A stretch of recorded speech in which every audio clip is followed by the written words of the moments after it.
Mari kita bacakan bersama-sama dengan suara keras ya. Yudas 1 ayat 11. 2, 3, ya.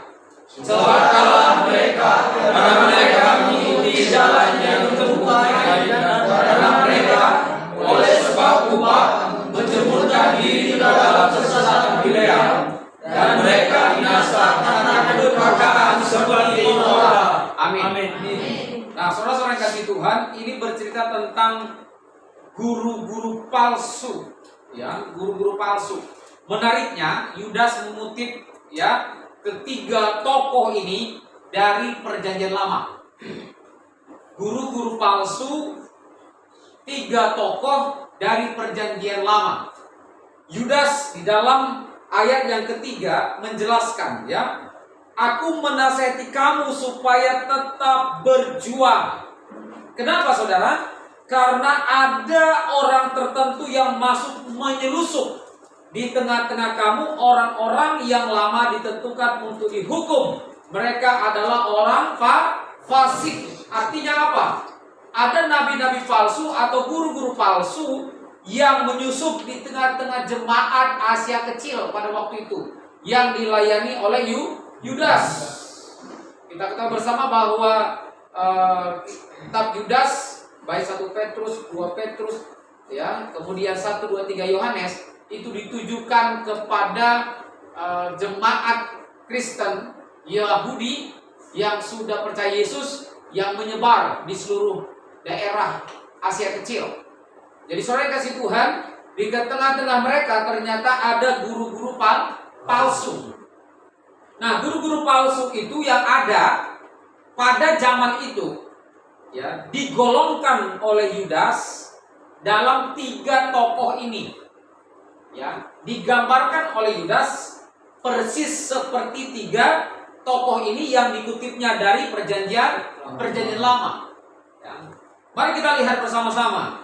Ayat 11 dikatakan apa? Celakalah mereka. Celaka sama seperti apa yang dikatakan oleh Rasul Paulus dalam kitab Galatia 1. Atau terkutuklah mereka. Celakalah mereka, terkutuklah mereka. Ya, kalau ada yang mengabarkan Injil yang lain. Injil yang lain berarti Injil yang palsu. Nah, saudara kasih Tuhan, banyak guru-guru palsu yang menyelinap, yang menyusup di tengah-tengah orang Kristen pada waktu itu untuk mengaburkan Injil yang sesungguhnya, untuk mengacau balokkan ya ajaran-ajaran yang sehat yang telah diikuti oleh jemaat-jemaat Kristen pada waktu itu. Nah, oleh sebab itu Yudas katakan celakalah mereka, atau bisa dengan bahasa Rasul Paulus dikatakan terkutuklah dia. Bahkan Paulus katakan terkutuklah dia. Bahkan kalaupun malaikat mengabarkan Injil yang lain atau Injil yang palsu, terkutuklah dia. Yudas katakan celaka. Celaka bukan karena kecelakaan naik sepeda.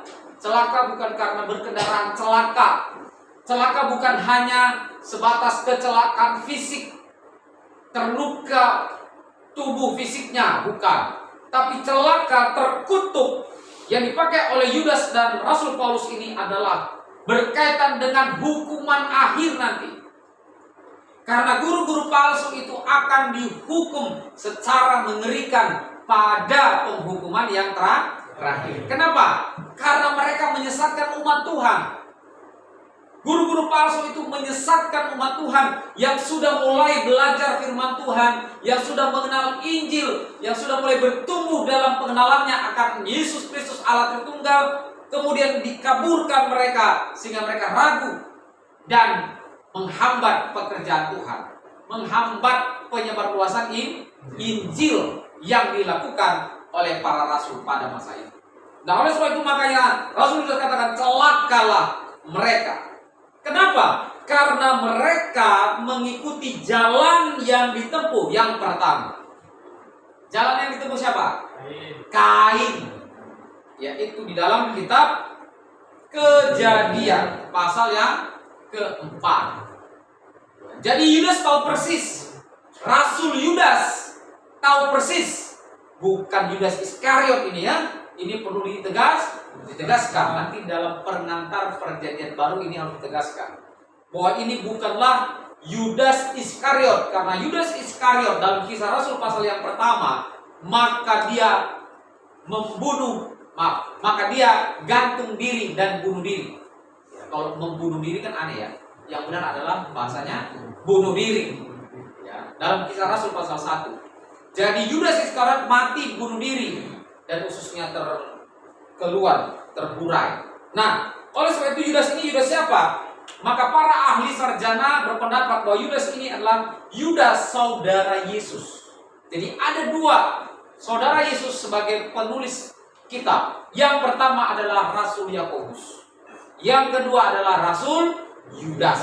Kok sama namanya, Pak? Pada zaman itu, khususnya apalagi pada bangsa Israel, ada begitu banyak nama-nama yang sama persis. Sebenarnya kita juga banyak yang sama, bukan? Namanya Ariel, tapi dia Ariel, Gabriel, Gilbert. Ada juga nama Gilbert. Nah, bayangkan ada dua nama diambil. Itu contoh saja. Jadi separuhnya adalah penyanyi band, separuhnya adalah pendeta. Hanya contoh. Jadi Kain, apa yang terjadi dengan Kain? Apa yang dilakukan Kain pada Kejadian pasal 4? Kain itu sama-sama membawa persembahannya kepada Tuhan bersama adiknya Habel. Sama-sama ya, adiknya Habel membawa apa? Hasil ternak, yaitu dombanya. Kemudian Kain membawa apa? Kain membawa hasil panen. Nah, saudara kasih Tuhan, jangan katakan hasil ternak lebih mahal, Pak, makanya berkenan. Bukan itu esensinya. Oh, kambing itu, Pak, domba itu kan nanti lambang dari Yesus Kristus. Tidak ada korelasinya juga. Inti dari permasalahan di sana adalah karena Habel mempersembahkan yang terbaik.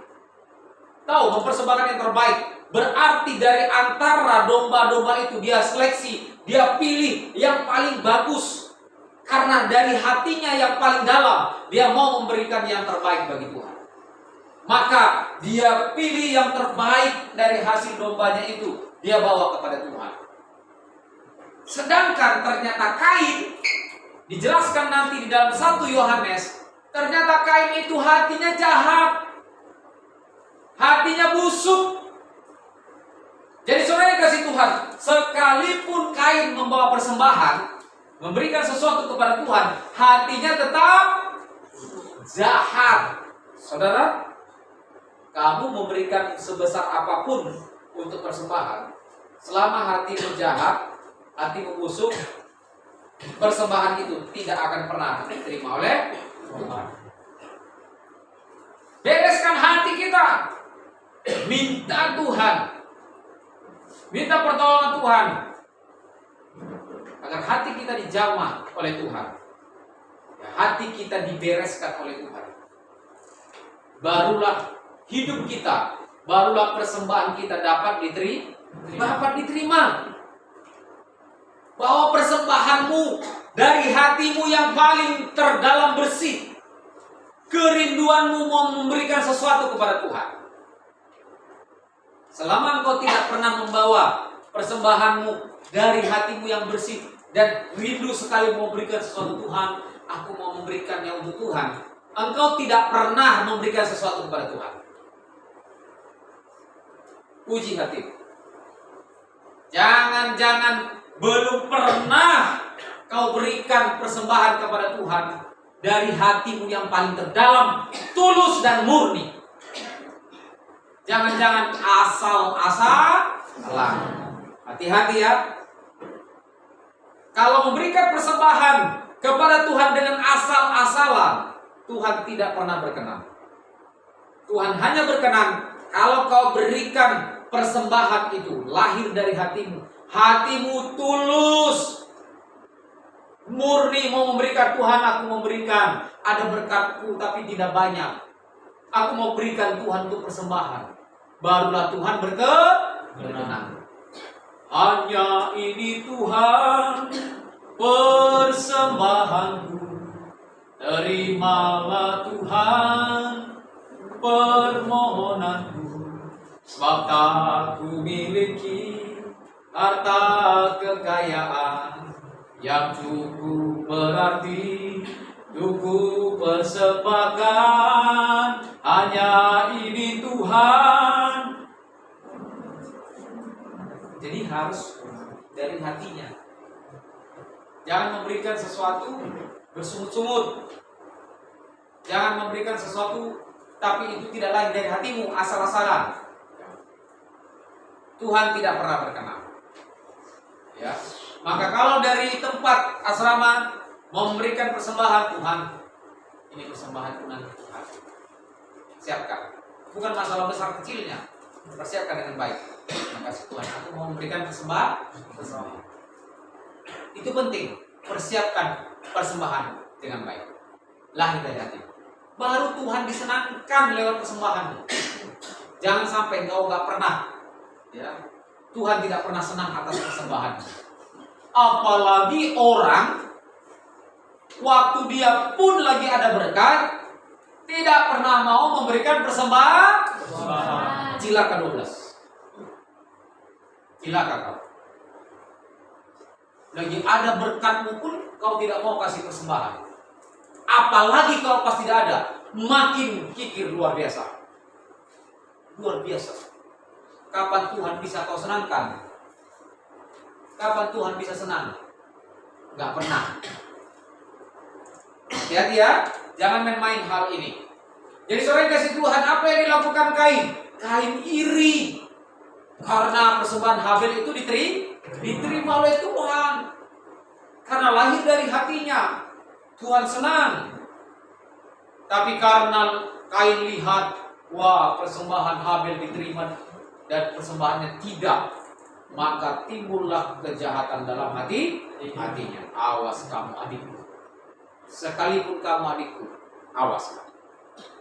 Dia intai Habel, dia ambil batu atau kayu. Dia pukul kepala adik kandungnya sendiri. Karena apa? Masalah apa? Iya, masalah persembahan. Karena persembahan Habel diterima, pukul kepalanya sampai mati.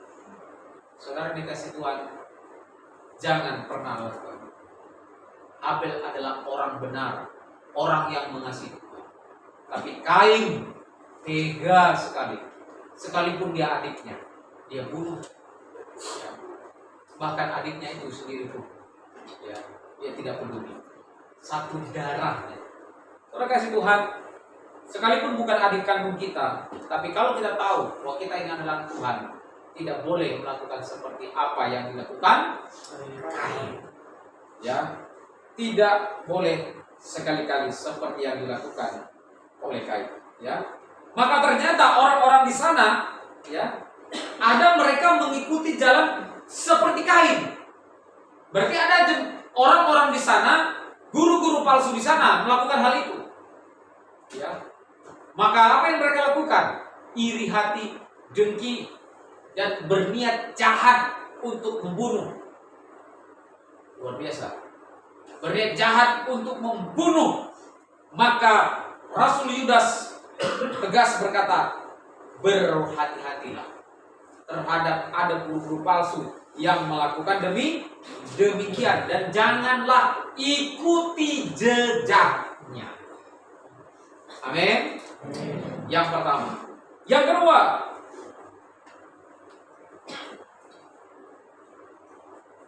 dan karena mereka oleh sebab upah menceburkan diri ke dalam kesesatan siapa? Bileam. Bileam itu dalam Bilangan 16 ayat 1 sampai 35. Apa yang terjadi dengan Bileam? Bileam itu adalah raja dari Moab, ya. raja dari Moab. Ya, ketika bangsa Israel melintasi Moab, ya itu dalam Kejadian 22, ya ayat 1 sampai 35. Kejadian 22 ayat 1 sampai 35. Ya, Moab. Maka Raja Balak melihat orang Israel lewat dari Moab setelah bangsa Israel mengalahkan bangsa siapa? Amori. Ya. Betapa hebatnya Tuhan memakai bangsa Israel untuk mengalahkan bangsa Amori, bangsa yang kuat tetapi atas penyertaan Tuhan, ya, maka bangsa Amori dikalahkan habis oleh bangsa Israel. Maka ketika Raja Balak melihat bangsa Israel akan melewati tanah Moab, tanah mereka, mereka ketakutan, mereka pikir jangan-jangan nanti bangsa Israel juga akan berperang, menghanguskan, membunuh, menghabisi seluruh bangsa Moab. Jadi rajanya bernama siapa? Raja Balak. Kalau di Medan itu Bala Anam. Raja Balak. Raja Balak ini ketakutan dan akhirnya apa yang dilakukannya? Dia utus pasukannya untuk menghadap seorang nabi yang bernama Bileam. Bawa persembahan ini semua. Sampaikan nanti kepada nabi itu supaya dia sumpahi, dia nubuati bangsa Israel itu supaya terkutuk dan nanti waktu berperang lawan kita kalah. Jadi ketika bangsa Israel lewat mau dia kutukin, dia gak berani. Tapi pulanglah prajurit ini dan menghadap kepada Raja Balak. Bileam tidak mau.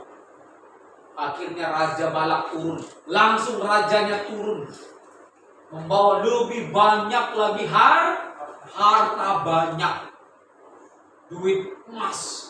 Dia bawa kepada Bileam. Dia bawa ini, terimalah ini. Silakan kutuki bangsa Israel itu supaya nanti dia waktu berperang maka dia akan kalah. Jadi betapa hebatnya kekuatan dari seorang pelihat pada waktu itu. Ya. Jadi kalau dia kutukin, dia terkutuk. Bayangkan, sama seperti kayak dukun ya, bisa dijampi-jampi gitu. Jadi waktu perang kalah. Maka Raja Balak ini bawa harta banyak sekali. Wah, tergiurlah Bileam. Bileam sebagai pelihat, Bileam memiliki karunia untuk memberkati dan mengutuk. Tergoda dengan apa? Dengan harta, ya, tergoda dengan harta upah di situ, oleh sebab upah. Maka apa yang dilakukan oleh Bileam? Dia naik ke atas gunung, dia lihat bangsa Israel sedang berjalan, maka dia mulai angkat. Tapi sebelum dia sampai, ya, sebelum dia naik ke gunung, ada ceritanya lagi sebenarnya. Ya, ada ceritanya lagi. Bileam itu menunggang keledai. Waktu dia tukang keledai, maka keledainya itu tidak mau jalan. Maka dia pukul keledainya, wah. Dan akhirnya keledainya bicara. Marah keledainya. Kok bisa ya? Itu karena Tuhan. Kemudian terakhir apa?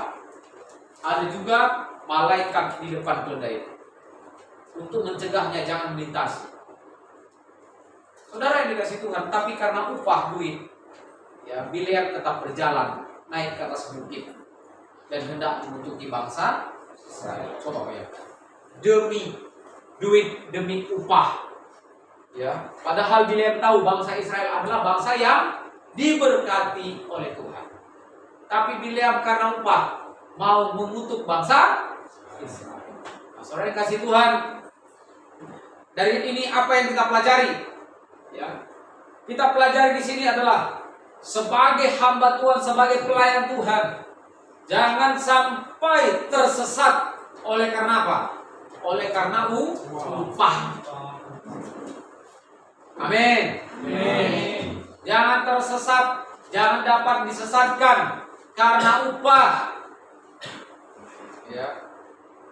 Ingat, panggilan kita sebagai hamba Tuhan, tangan kita untuk memberkati, tangan kita untuk mengutuk, itu harus ditempatkan pada posisi yang tepat. Ya. Kalau orang yang diberkati jangan dikutuk. Amin. Sama seperti bangsa Israel adalah bangsa yang diberkati. Jangan sekali-sekali dikutuk. Ya. Itu namanya melawan kehendak Tuhan. Oleh sebab itu apapun tantangannya, bahkan upah yang besar sekalipun, ya, harta yang besar sekalipun, jangan kerdilkan panggilan tugas pelayanan kita karena upah. Jangan pelayanan kita diukur karena upah. Katakan amin. Amin. Saudara kasih Tuhan, ini sangat-sangat berbahaya.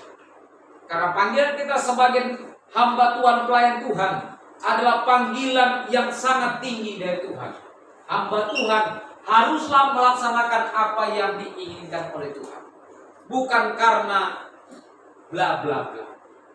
Ya, karena kita yakin dan percaya bahwa upah itu pasti nanti akan diberikan oleh Tuhan kepada kita, bagi kita yang setia melayani. Saudara yang kasih Tuhan, Bileam harusnya menolak tawaran dari Raja Balak, Raja Moab. Dia harus berani berkata, tidak. Bangsa Israel adalah bangsa yang diberkati. Aku sekali-kali tidak mau mengutuk bangsa yang sudah diberkati oleh Tuhan. Dengan demikian yang dilakukan Balak itu sebenarnya melawan ketetapan Tuhan langsung. Nah, saudara dikasih Tuhan, tanpa sadar, kalau kita berani-berani menganggap remeh panggilan kita, ya, mengukur panggilan kita dengan upah, hati-hati di zaman akhir ini. Kita bukan sebagai pelayan Tuhan yang murni, tapi pelayan Tuhan yang diukur dengan apa? Upah. Sama seperti Bileam. Jangan sekali-sekali. Layanilah Tuhan dengan tulus.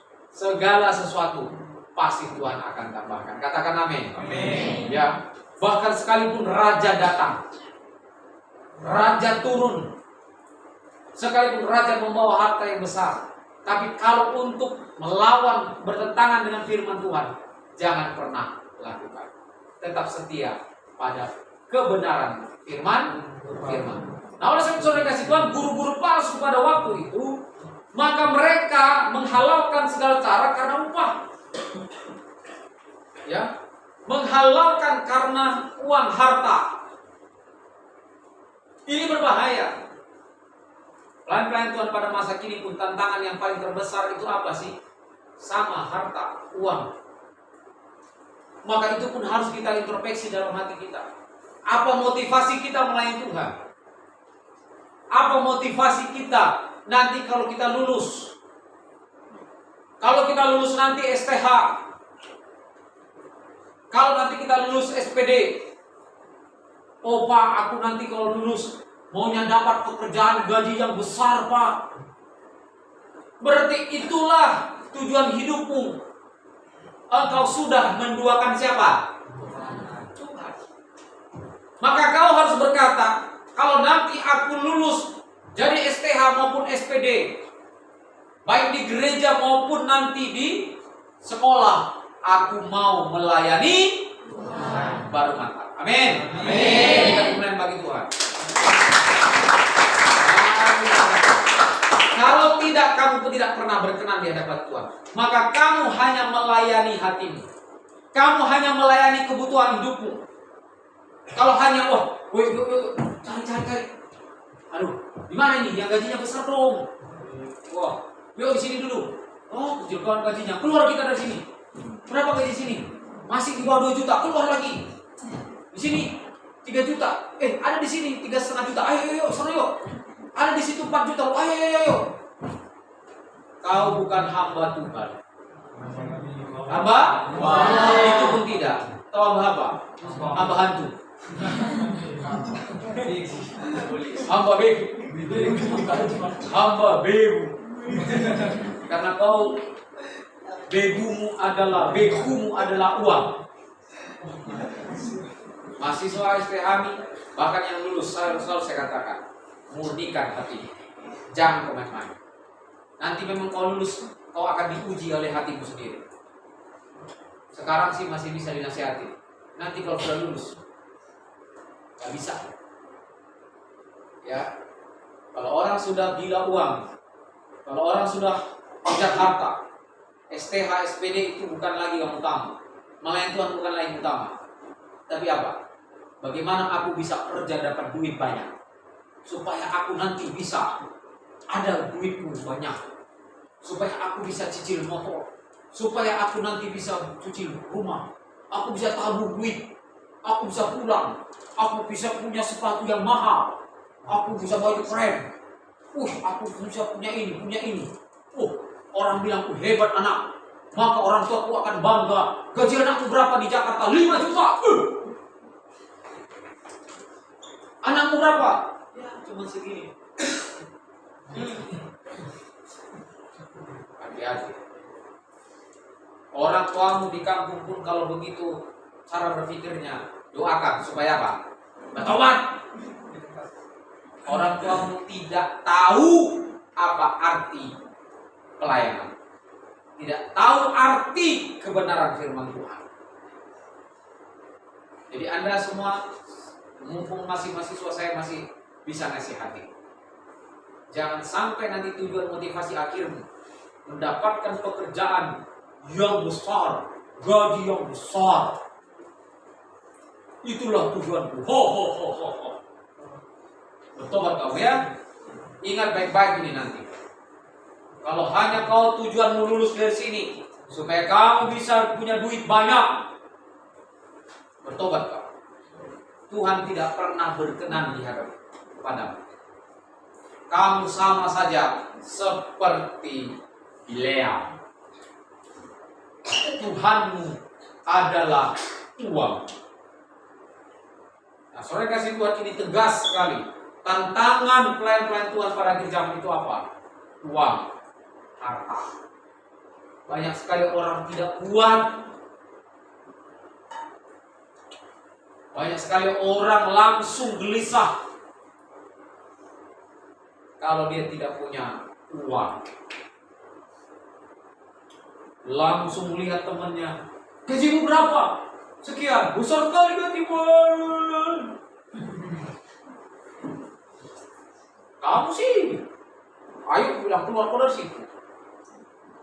Yuk. Pas lagi, kamu masih kecil aja kalian. Terakhirnya bingung lah kalian. Ketemu lagi dengan orang yang kerja di perusahaan. Di perusahaan apa kamu? Aku perusahaan ini. Berapa gajimu? 15 juta. Nyesal aku dulu sekolah teologi. Maunya aku sekolah insinyur sekuler supaya bisa gajiku sebulan 15 juta. Udah ketahuan, memang Boris. Bileam adalah bapak. Ya. Jadi kalau kau motivasimu kefe, motivasimu hepe, motivasimu share, motivasimu doi, maka kau bapakmu adalah Bileam. Ya, bertobat kau bertobat kau dulu. Jangan sampai nanti kau Tuhan bilang sini kau. Tuhan bilang najis aku lihat kau. Udah jelek hitam. Gitu lagi. Gak ada lagi rambutnya.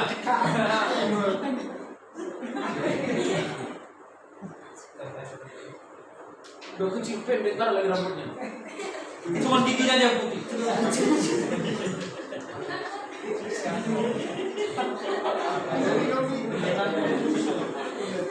Hidup lagi.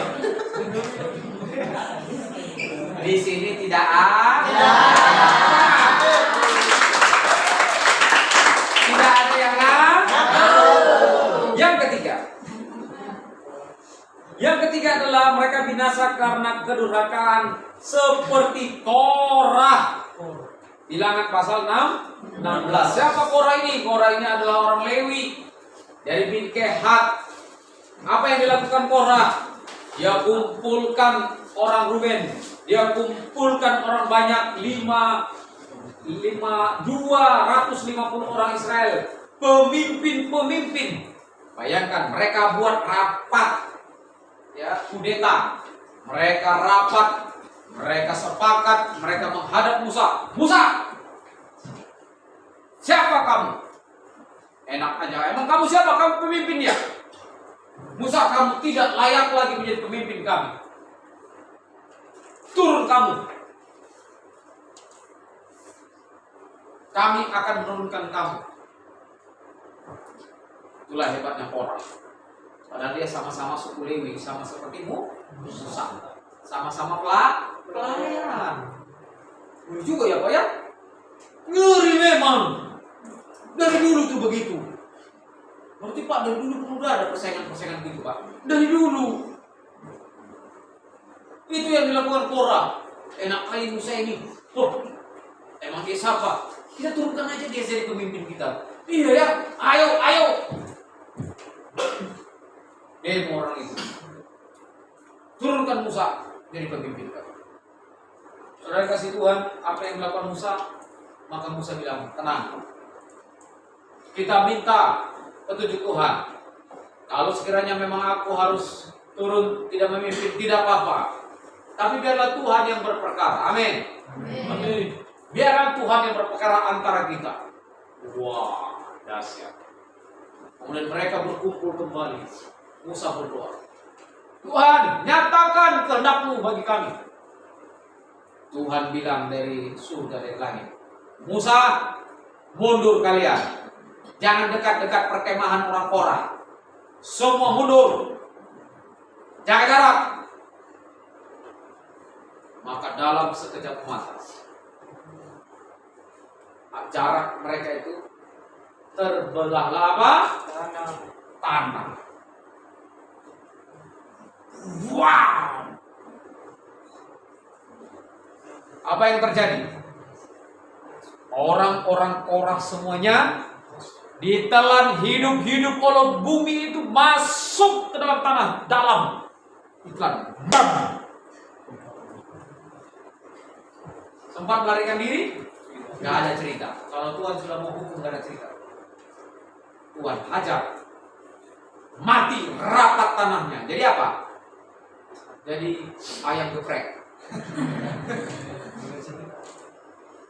Jadi tempe di depan. Tahu penyet. Tahu penyet. Tahu kenapa disebut penyet? Penyet bunyi. Ayam geprek. Ayam penyet. Maka Korah dan teman-temannya semuanya jadi apa? Penyet. Masuk ke dalam. Bisa keluar lagi? Enggak ada cerita. Inna ilahi wa inna ilahi raji'un.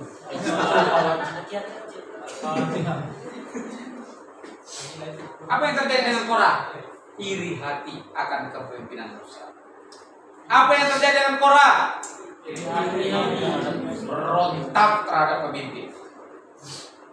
Berontak, iri hati, mau kudeta menurunkan Musa. Kalau Musa adalah hamba Tuhan yang dipimpin, diberikan hikmat, diurapi oleh Tuhan.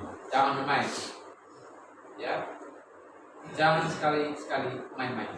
Jangan ikuti jejak yang dilakukan oleh Korah. Karena setiap pemimpin diurapi oleh Tuhan dan dipilih oleh Tuhan. Amin. Caranya bagaimana dong Pak? Berikan masukan.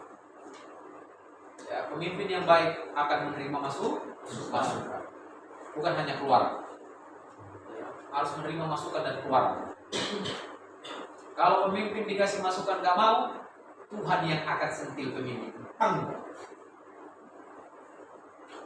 Suatu kali, ya, anak Daud, saya lupa, Yerobeam atau Yerabehat, saya lupa ya namanya ya. Ya, bangsa Israel itu mereka kerja dengan Daud dan akhirnya turun anaknya pun kerja juga baik-baik. Dan mereka bilang kepada Yerobeam ya. Yerobeam, kami ini capek sekali, tolonglah kami, ringankan beban kami. Ya, supaya kami jangan terlalu capek bekerja dari dari bapakmu dulu kami sudah sampai, tolonglah. Tapi Yerobeam meminta nasihat kepada orang-orang muda yang tidak memiliki hikmat. Ya, apa yang dilakukannya? Orang-orang muda bilang, kamu kan raja, masa kamu mau dengarkan masukan dari rakyat biasa? Yerobeam, terus gimana dong? Hajar mereka. Jadi timpakan beban itu semakin berat kepada mereka. Maka Yerobeam perintahkan kitanya, tindas mereka supaya mereka kerja lebih berat. Wah, maka disitulah terjadi pemberontakan. Ingat saudara. Jadi saudara, sebagai pemimpin harus benar juga. Gimana? Oh iya, jangan yang Tuhan pakai dia, amin. Demikian juga sebaliknya. Kalau kita ada masukan, jangan frontal, berikan masukan dengan baik. Kalau dia nggak mau terima nanti, maka Tuhan yang ajar, amin. Nah, di sini ada kita nih pemimpin semua. Ya, pemimpin semua ini. Anda pun kelak menjadi pemimpin. Kalau ada masukan-masukan, dengarkan. Gimana bro? Oh gitu ya. Ayolah, tolonglah. Ya Allah, aku kan pemimpin. Kok kamu masuk-masuk? Kamu siapa ini kok? Tahu? Coba. Tinggal hitungan waktu nanti ngeok jadi. Tapi kalau kita baik, gimana? Kok gitu ya? Oh iya, oke. Mau menerima masukan, amin? Amin. Tapi jangan juga pula orang yang menerima masukan itu langsung kayak Korah, ya. Maka Tuhan yang hajar. Nah, saudara yang kasih Tuhan, maka jangan ikuti jejak Korah, pemberontak. Jangan ikuti jejak dia, tidak tunduk pada pimpinan, tidak menghormati orang yang diurapi oleh Tuhan. Belajar dari Daud. Daud ketika dia diurapi masih muda kemerah-merahan. Ya, kalau ini enggak kemerah-merahan ya, kehitam-hitaman. Daud kemerah-merahan. Ya, apa yang terjadi dengan Saul?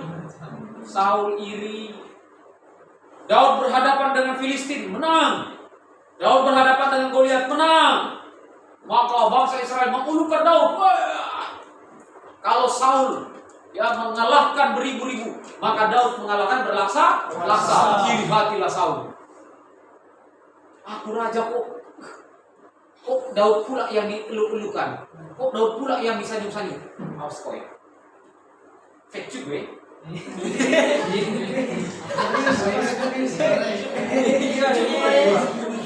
Iri hati. Maka Saul bilang, tangkap Daud, bunuh Daud. Daud lincah, kejar, nggak dapat. Sampai ke padang gurun, sampai di celah-celah bukit nggak dapat. Suatu kali Saul lagi kok, buang hajat. Ternyata Daud ada di belakang. Bau. Kira-kira begitu. Saudara, Daud punya pisau di tangan. Cukup satu kali. Mati Saul. Tapi apa yang dikatakan Daud? Daud hanya lakukan apa? Dia potong baju Saul sedikit. Ambil. Pergi dia lompat ke bukit yang sebelah. Dia berdiri di atas bukit. Rajaku, tuanku Saul. Kaget prajurit. Ada Daud. Lihatlah. Aku sudah memotong puncak kain bajumu. Waktu engkau buang hajat. Jikalau aku tidak menghormatimu, aku sudah membunuhmu. Lihatlah. Nyawamu sebenarnya ada di tanganku. Tuanku raja. Tapi aku tidak akan membunuh. Cilakalah aku jikalau aku membunuh orang yang diurapi oleh Tuhan. Wah. Itulah yang dilakukan oleh Daud. Karena dia takut akan Tuhan. Amin. Itu yang harus dilakukan seperti Daud. Sekalipun nyawa Saul itu dia gampang mati langsung. Bayangkan loh, dikejar-kejar mau dibunuh. Tapi Daud luar biasa hati yang menjaga hatinya tetap kudus suci. Jangan sampai tangannya berdarah untuk menghukum, membunuh Saul yang diurapi Tuhan. Dia tidak mau. Dia lompat lagi ke bukit yang satu, lincah sekali. Wah, akhirnya Saul marah kepada pasukan Kopassus. Karena pasukan Kopassus, komando pasukan khusus, tidak becus. Kenapa tidak becus? Kecolongan. Masa waktu presiden buang hajat bisa masuk penyusup? Wah, berarti nggak jelas ini Kopassusnya. Ibaratnya begitu. Harusnya dijaga ketat. Wah, saudara dikasih Tuhan, tapi Daud tidak mau melakukan. Amin. Amin. Tirulah Daud, ya. Daud luar biasa, ya. Dia tetap menghormati. Hari ini kita belajar dari, sekalipun ini adalah tokoh-tokoh, ya, yang melakukan kesalahan, tapi kita belajar jangan sampai melakukan kesalahan yang sama. Yang pertama, jangan lakukan kesalahan yang sama seperti Kain, iri hati, cemburu dan membunuh. Yang kedua, jangan lakukan kesalahan seperti apa? Bileam, karena upah, karena harta, tetapi melawan titah firman Tuhan. Yang ketiga, jangan seperti Korah, tidak menghormati pemimpin yang diurapi oleh Tuhan, demo dan mau menjatuhkan pemimpin yang diurapi Tuhan. Jangan lakukan seperti Korah, tapi sebaliknya, belajar dari mereka, tapi jangan lakukan seperti mereka. Justru hindari apa yang mereka lakukan. Amin. Terpuji Tuhan. Mari kita berdoa. Bapa yang baik, Tuhan Yesus, terima kasih karena kami telah mendengarkan firman Tuhan. Mari Bapa, Tuhan tolong berkati, mampukan kami. Kami belajar tidak seperti Kain. Kami belajar tidak seperti Bileam. Kami belajar tidak seperti Korah. Berkati seluruh mahasiswa, berkati kami semua. Di dalam nama Tuhan Yesus, kami telah berdoa. Haleluya. Sama-sama.